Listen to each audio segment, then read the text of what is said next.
단골들 안녕하세요. 오늘은 그 확장에 대해서 한번 설명해 볼까 합니다. 제일 중요한 건 일단 제가 볼 때는 난방배관 길이, 두 번째는 그 머물 수 있는 공간, 세 번째는 이제 바닥에 단열재를 어떻게 쓸 것인가. 그 단열재는 저는 뭐 아이소핑크가 제일 놔둬서 납니다. 확장 공사 잘못하면 절단 납니다. 창호에 대해서 설명드리는데, 창호는 당연히 두꺼우면 두꺼울수록 벽에 단열할 수 있는 공간은 많다. 근데 요즘에 확장하게 되면 허가를 다 막고 하는데 간혹가다 안 막고 하는 업체도 있긴 있더라고요. 자, 허가를 막고 했을 때는 무조건 더블창이 들어가야 돼요. 이중창. 근데 허가를 안 맡으면 뭐 샤시를 마음대로 넣어도 되니까 단창 사이에 뭐 공틀이란 걸 넣고 이만큼 키울 수가 있겠죠.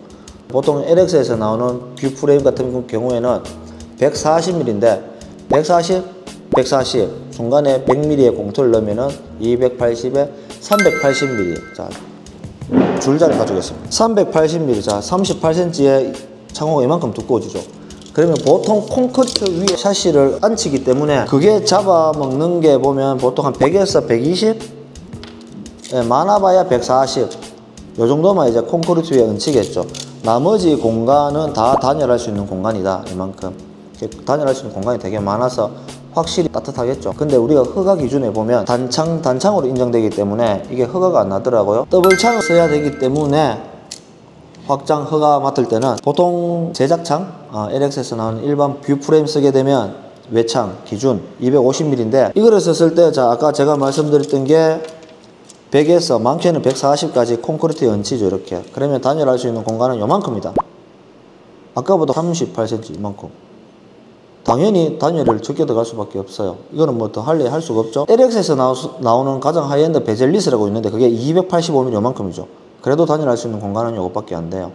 이럴 때는 자 창호를 콘크리트 위에 가득 채우지 말고 안으로 약간 당기는 방법도 있긴 있어요. 이렇게.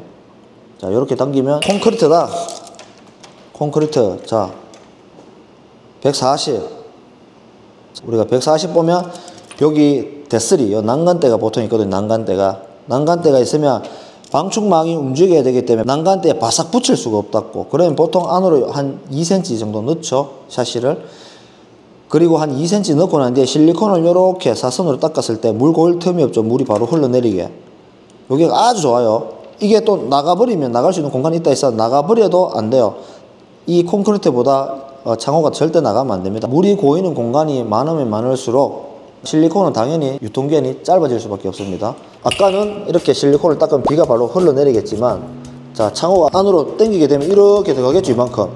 자 실리콘 이렇게밖에 못 쏘겠죠. 그러면 여기에는 빗물이 고일 수 있는 공간이, 수평대를 대봤을 때 얘가 밖으로 이렇게 경사가 져가 있다. 그럼 크게 솔직히 문제될 건 없어요. 근데 수평이거나 아니면 역으로 이렇게 되는 경우도 상당히 많이 봤거든요. 그럼 여기에 실리콘에 물이 고일 수밖에 없다. 그러면 무조건 수명은 떨어져요. 실리콘이. 그래서 안으로 물이 고일 것 같으면 절대 그런 작업 하시면 안 돼요. 절대 안 됩니다. 단열이 덜 되더라도 무조건 바깥 기준, 바깥에 마감을 잡는 게 맞다. 단열이 덜 되는 것보다 물 새는 게 더 심각하잖아요.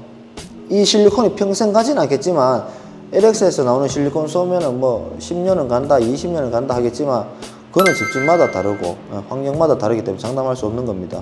그래서 외부의 실리콘에 큰 기준을 먼저 둬야 된다. 안으로 넣을 수 있으면 확장해서 이제 단열할 수 있는 공간을 만들어주면 좋다. 그거를 설명 한번 드려보는 겁니다. 단열재는 제가 볼 때 이 정도 있으면은 뭐 한 이 정도만 넣으면 돼요. 그냥 충분합니다. 왜냐 아이소핑크 30mm 내 두께 들어가니까 충분합니다. 이 정도만 넣으면 되고 나머지 공기층을 한 10cm 주면 된다. 근데 자 휙 줄었다. 250mm. 이렇죠. 근데 이거를 이렇게 자 콘크리트다. 이렇게 끄집어냈다. 자 단열할 수 있는 공간은 엄청 더 커졌죠. 단 문제가 뭐 있냐, 여기 시멘트가 밖으로 경사가 져 있다면 크게 문제는 안 됩니다. 근데 대부분 밖으로 나가 있는 집은 잘 못 봤어요. 안으로 들어와 있는 경우가 많거든요. 아니면 수평이든가. 그럼 아까 말씀드렸듯이 실리콘이 오래 못 버팁니다. 자 그러면 이걸 이만큼 끄집어냈다. 안 된다. 그러면 할 수 없죠. 여기서 단열을 꽉 채울 수밖에. 그래도 하나 둘 세 두께는 들어갈 수 있겠네요. 세 두께 정도 들어갈 수 있어요. 아이소핑크가. 대신 공기층이 없죠. 거의 없어요. 공기층이. 이렇게 했을 때 결로가 차냐 안 차냐를 따졌을 때 제가 볼 때는 안 차지 싶어요. 근데 뭐 스티로폴도 보면 1호에서 5호까지 있는데 대부분 근자재 자재상에서 나오는 게 한 4, 5 정도. 1호는 보면은 입자가 정말 가늘어서 딱딱해서 손가락과 찔러도 안 들어가요. 근데 우리가 보통 오는 일반 스티로폴 보면 쑥쑥 들어갑니다. 입자도 굵고. 걔는 싸운데 단열 효과가 엄청나게 떨어진다. 네, 그거 꼭 참고하시기 바랍니다. 단열의 가장 중요한 게 뭐냐면 공기입니다. 저는 단열재보다 더 중요한 게 공기층입니다. 공기층이 상당히 중요합니다.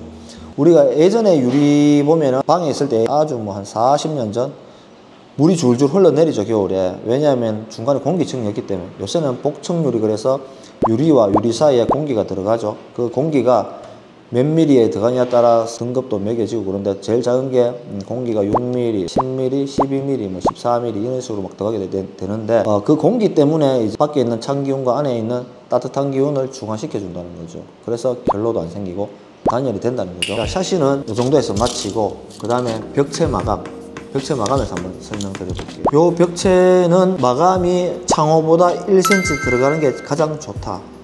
왜냐? 일면 돼버리면 도배하고 창호 만나는 데서 마감이 안 나와요. 창호가 1cm가 살아 있어야, 도배는 항상 끝이 이렇게 한 3mm 말게 돼 있거든요, 공법에. 그래서 말 수 있는 공간을 만들어 주죠, 강제로 했어라도. 근데 여기 안에 단열재 다 들어가고 뭐 각재를 세우든 뭐 벽돌을 샀든 어떻게든 해서 뭐 석고를 마감을 해야 도배를 하니까, 자, 이 석고는 저희는 무조건 두 두께. 한 두께 했을 때는 석고가 첫째 잘 파손되고, 둘째 단열 효과를 약간 떨어뜨리겠죠. 두 두께 하면은 단열 효과도 커지고, 우리 화살을 하나 부러뜨린 거라 두 개를 부러뜨려 보면 하나의 힘이 배가 아니고 한 3배를 써야 두 개를 부러뜨릴 수 있거든요. 석고도 마찬가지라는 거지. 한 장은 그냥 주먹으로 이 정도 때리면 파손됩니다. 근데 두 장은 제가 손 아플 정도로 때려도 끄떡도 안 하더라고요. 그래서 석고는 웬만하면 두 장. 천장에는 석고 두 장 하든 한 장 하든 크게 상관은 없습니다. 자, 일 쉽게 하려면은 기존의 천장이 한 장으로 오기 때문에 한 장으로 이어나가는 게 일은 솔직히 쉽죠. 근데 그 위에 이제 단열재를 또 붙이기 때문에 크게 뭐 석고 두 장까지는 안 쳐도 될 것 같습니다. 칠 수 없는 내력벽, 이 날개벽이라는데, 이 날개벽에는 조적과 콘크리트로 이제 나뉘게 되는데, 조적 골조 공사를 다 끝내고 난 뒤에 조적공이 와서 임의로 쌓는. 왜냐? 창호를 줄이기 위해서, 아니면 뭐 창호를 넣기 위해서. 이 날개벽이 없으면 창호 길이가 엄청나게 길어지겠죠. 그래서 날개벽을 만들었다. 그리고 밖에 창고를 만들 수 있는 뭐 공간도 만들기 위해서 벽돌을 샀는데, 벽돌 샀는 것은 물론 행위 허가는 받아야 되겠지만 다 칠 수가 있다. 근데 콘크리트는 치면 큰일 나겠죠. 그럴 때 확장을 하면은 밖에처럼 이런 흙 공간이 생기죠. 그러면 장을 넣든 뭐 문을 달아서 안에 선반을 집어넣든 그런 작업을 해야 될 것이고, 거실은 확장하게 되면 큰 방 쪽에 가는 이제 문을 만들어야 되겠죠. 이렇게 문은 이제 단열이 가장 잘 된다는 터닝도어는 예전에 제가 설명드린 것도 있는데, 그냥 닫으면 되는 게 아니고 핸들을 위로 한번 올려야 쫙 빨려 들어간다. 그래서 단열이 잘 된다. 이 터닝도어를 달고 요새 앞 보기 싫다고 문으로 막는 경우도 많은데, 되게 안 보기 싫으면 굳이 그렇게 할 필요는 없다. 왜냐? 문을 두 개 열고 나가는 게 얼마나 불편한지를 써보시면 알 겁니다.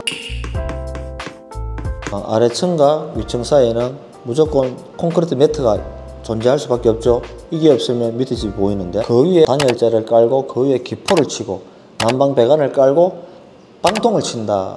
그렇게 했을 때 난방 배관 밑에도 시멘트가 있고 위에도 시멘트가 있다. 보일러 난방 배관이 따뜻해지면 밑에도 따뜻해지고 위에도 따뜻해진다. 껐을 때 위에가 식지만 밑에 게 당연히 늦게 식겠죠. 그건 당연한 거고, 그러면 방 바닥이 당연히 천천히 식는다. 꼭 참고하셔야 됩니다. 근데 이건 정답은 없습니다. 다른 유튜브를 보면 밑에 공간이 많이 나오면 아이소핑크 이만큼 두껍게 깔아야 된다. 단열재란 거는 보통 여름 위로 올라오기 때문에 밑에 단열재가 진짜 우리가 외벽 단열하듯이 5cm, 10cm 되게끔 저는 그렇게 필요 없다고 생각하거든요.